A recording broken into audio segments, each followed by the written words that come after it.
Olá, boa noite. Seja muito bem-vindo ao Centro Espírita Morada Cristã.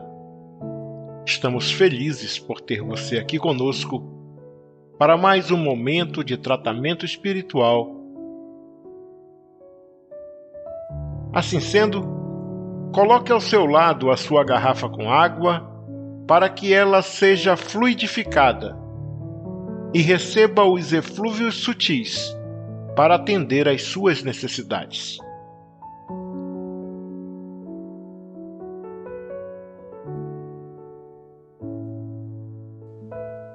Hoje vamos iniciar o nosso tratamento com a leitura do capítulo 7 do livro Boa Nova, de Chico Xavier, pelo espírito Humberto de Campos, editora FEB, cujo título é A Luta contra o Mal. De todas as ocorrências da tarefa apostólica, os encontros do Mestre com os endemoniados constituíam os fatos que mais impressionavam os discípulos. A palavra diabo era então compreendida na sua justa acepção. Segundo o sentido exato da expressão, era ele o adversário do bem, simbolizando o termo dessa forma todos os maus sentimentos que dificultavam o acesso das almas à aceitação da Boa Nova, e todos os homens de vida perversa que contrariavam os propósitos da existência pura que deveriam caracterizar as atividades dos adeptos do Evangelho. Dentre os companheiros do Messias, Tadeu era o que mais se deixava impressionar por aquelas cenas dolorosas. Aguçavam-lhe sobremaneira a curiosidade de homem os gritos desesperados dos espíritos malfazejos que se afastavam de suas vítimas sob a amorosa determinação do Mestre Divino. Quando os pobres obsidiados deixavam escapar um suspiro de alívio, Tadeu volvia os olhos para Jesus, maravilhado de seus feitos. Certo dia, em que o Senhor se retirara com Tiago e João para os lados de Cesareia de Filipe, uma pobre demente lhe foi trazida, a fim de que ele, Tadeu, anulasse a atuação dos espíritos perturbadores que a subjugavam. Entretanto, apesar de todos os esforços de sua boa vontade, Tadeu não conseguiu modificar a situação. Somente no dia imediato, ao anoitecer, na presença confortadora do Messias, foi possível à infeliz dementada recuperar o senso de si mesma. Observando o fato, Tadeu caiu em sério e profundo cismar. Por que razão o Mestre não lhes transmitia automaticamente o poder de expulsar os demônios malfazejos para que pudessem dominar os adversários da causa divina? Se era tão fácil a Jesus a cura integral dos endemoniados, por que motivo não provocava ele de vez a aproximação geral de todos os inimigos da luz, a fim de que, pela sua autoridade, fossem definitivamente convertidos ao reino de Deus? Com o cérebro torturado por graves cogitações e sonhando possibilidades maravilhosas para que cessassem todos os combates entre os ensinamentos do Evangelho e os seus inimigos, o discípulo inquieto procurou avistar-se particularmente com o Senhor, de modo a expor-lhe com humildade suas ideias íntimas. Numa noite tranquila, depois de lhe escutar as ponderações, perguntou-lhe Jesus em tom austero: Tadeu, qual o principal objetivo das atividades de tua vida? Como se recebesse uma centelha de inspiração superior, Respondeu o discípulo com sinceridade: Mestre, estou procurando realizar o reino de Deus no coração. Se procuras semelhante realidade, por que a reclamas no adversário em primeiro lugar? Seria justo esqueceres as tuas próprias necessidades nesse sentido? Se buscamos atingir o infinito da sabedoria e do amor em nosso Pai, indispensável se faz reconheçamos que todos somos irmãos no mesmo caminho. Senhor, os espíritos do mal são também nossos irmãos? Inquiriu admirado o apóstolo. Toda a criação é de Deus. Os que vestem a túnica do mal envergarão um dia a da redenção pelo bem. Acaso poderias duvidar disso? O discípulo do Evangelho não combate propriamente o seu irmão, como Deus nunca entra em luta com seus filhos.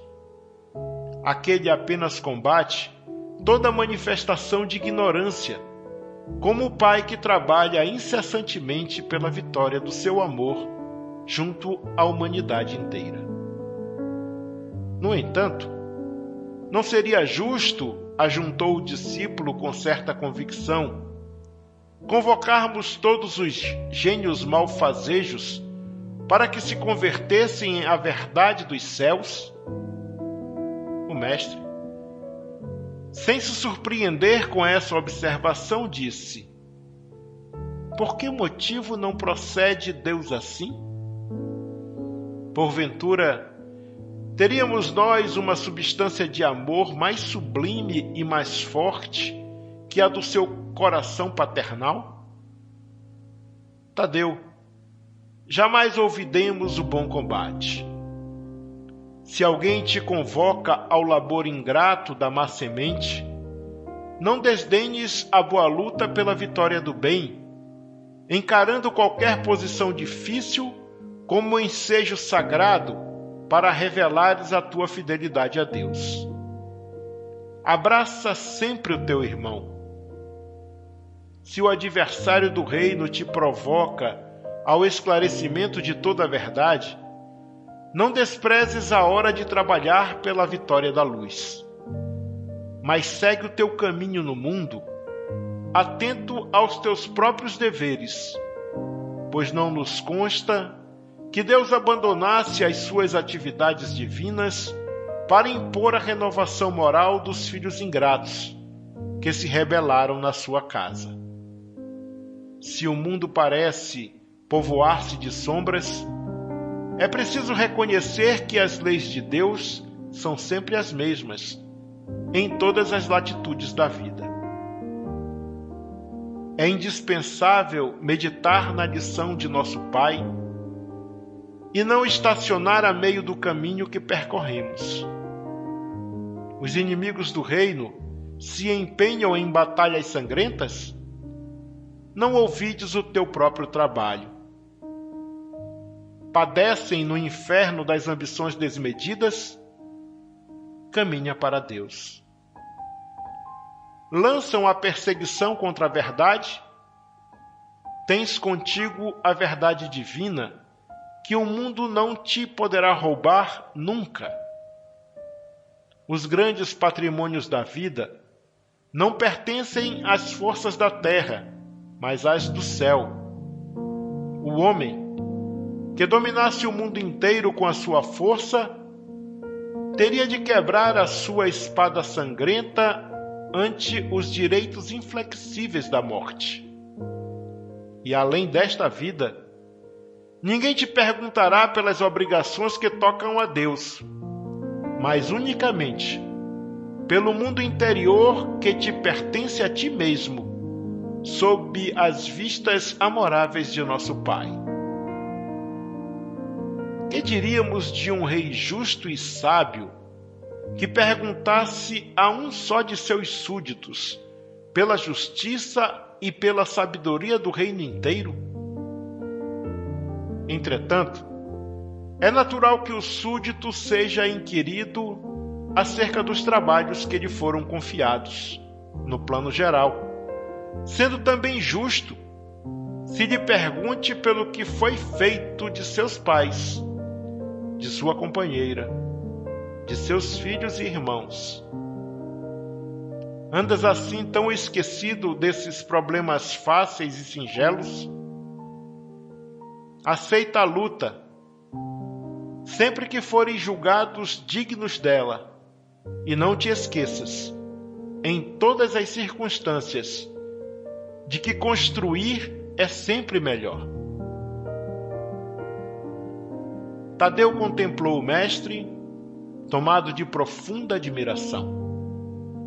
Seus esclarecimentos lhe caíam no espírito como gotas imensas de uma nova luz. Senhor, disse ele, vossos raciocínios me iluminam o coração,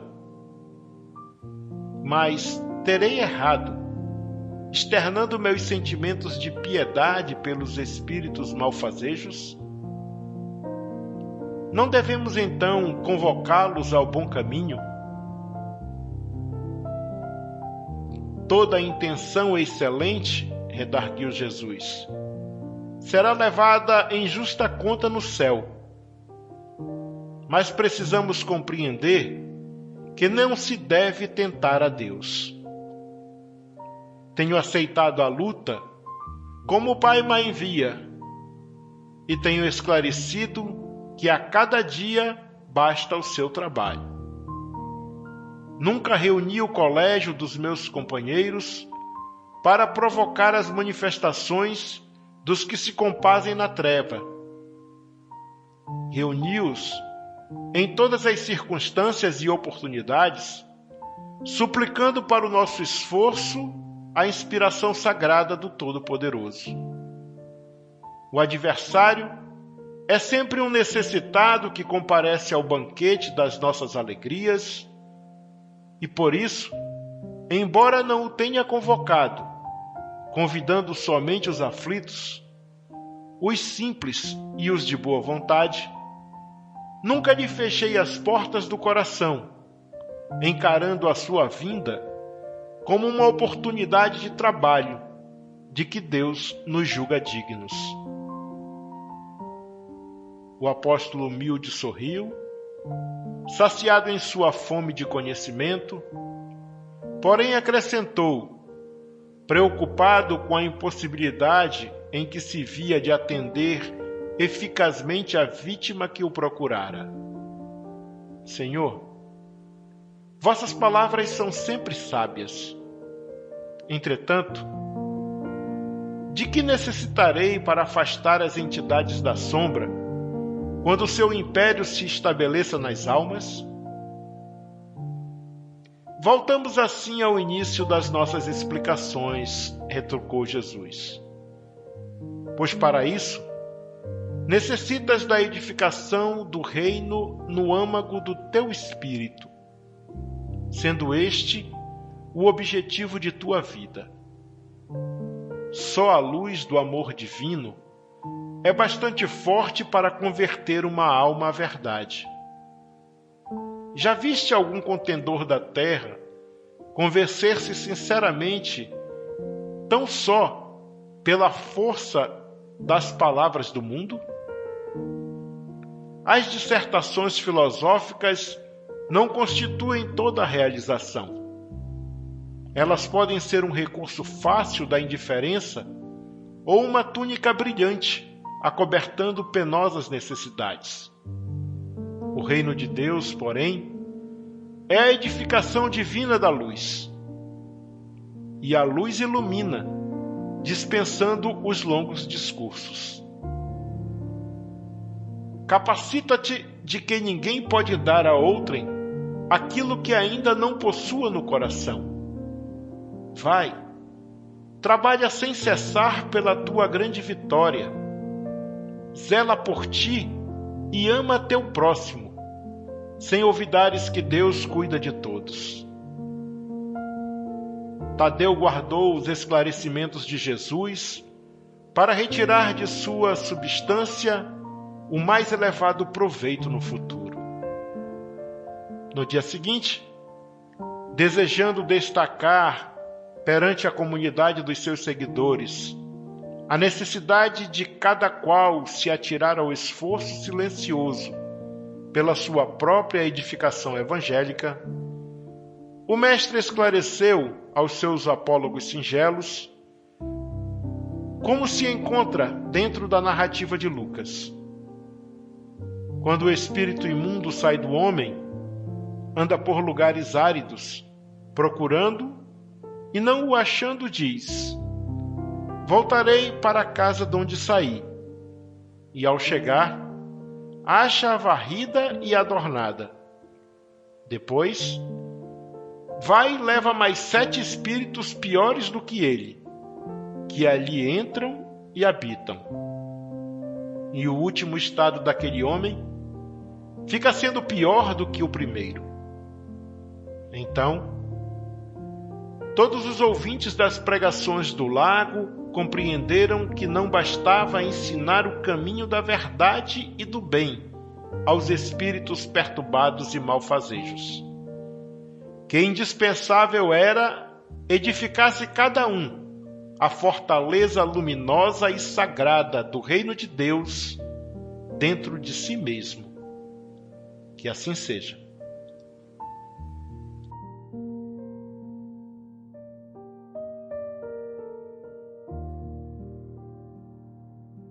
Agora, após a leitura dessa linda mensagem, vamos serenar as nossas mentes e nos conectar com o mais alto, fazendo a prece da união de Emmanuel, contida no livro A Luz da Oração, de Francisco Cândido Xavier, por Espíritos Diversos, editora Clarim, que diz: Senhor Jesus, concedeste-nos o abençoado caminho da união contigo, desde a manjedoura iluminada até a ressurreição divina, com passagem pela cruz do trabalho e da renunciação, da fé viva e do testemunho santificante.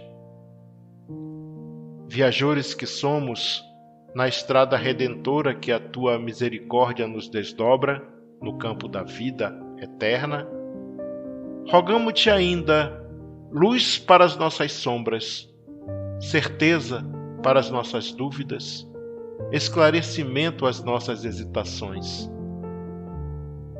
Auxilia-nos a aceitar o roteiro que teu amor infinito nos traz a benefício da paz e da felicidade de nós mesmos.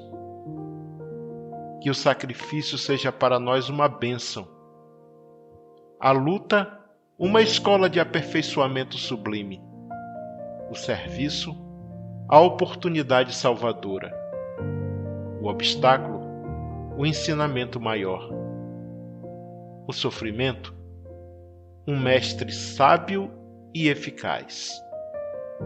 Que as nossas dores sejam emissárias de alegrias, que os espinhos da estrada permaneçam adornados de flores para os nossos corações e que os percalços e lágrimas da senda constituam renovadas esperanças para nossa alma sequiosa de tua luz.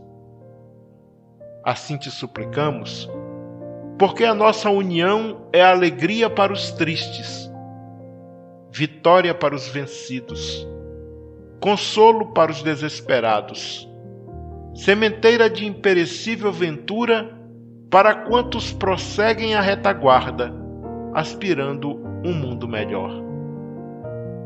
Desse modo, Senhor, agradecendo-te a caridade divina da paz com que nos felicitas a alma, neste dia de abençoada luz, esperamos que o teu amor viva em nós infinitamente e que a tua misericórdia nos acompanhe em todos os passos da redenção espiritual, convictos quanto estamos de que em ti encontramos o caminho, a verdade e a vida com eterna libertação. cumpra-se em nós a tua vontade, hoje e sempre. Que assim seja.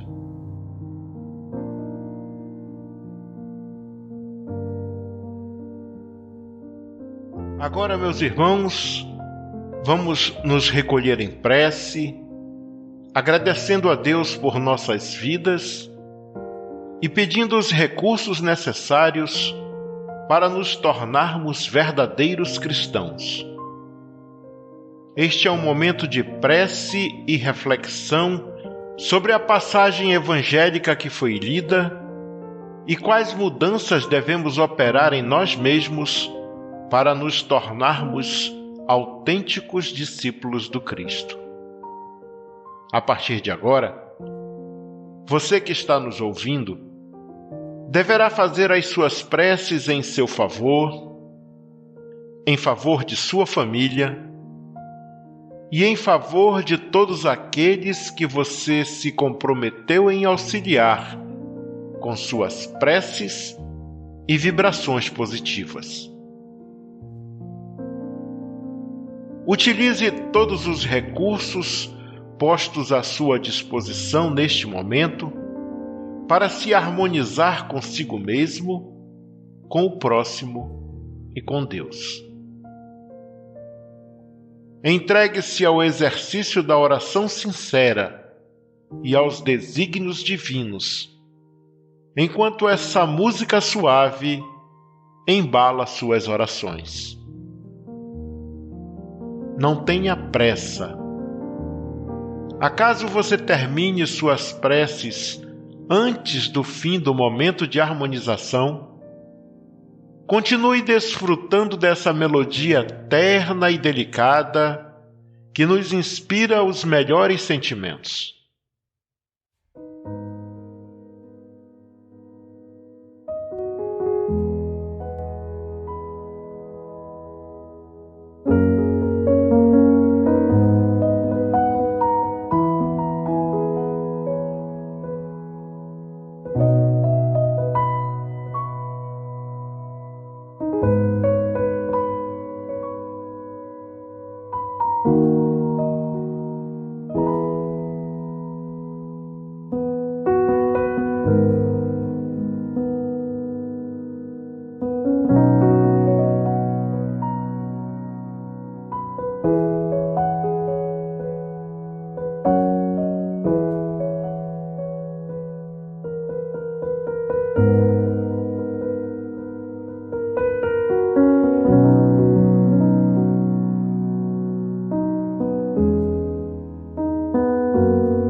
Amigos, amigas, irmãos e irmãs de jornada, chegamos ao final de mais um momento de tratamento espiritual por meio de preces intercessórias do Centro Espírita Morada Cristã, pedindo a Jesus e à espiritualidade irmã e amiga que nos ampare e nos sustente, que aumente a nossa fé, que nos dê serenidade e nos conserve humildes, que nos tire da acomodação e nos ensine a estarmos sempre prontos e prontas para mudar para melhor, com um coração sereno e puro. Nos vemos na próxima segunda-feira, se assim Deus permitir. E que nessa semana de trabalho e estudo possamos espalhar amor, paz, luz e praticar a caridade, porque, como sabemos, fora da caridade não há salvação. Fiquem todos e todas com o amor de Deus. Um abraço fraterno e até segunda.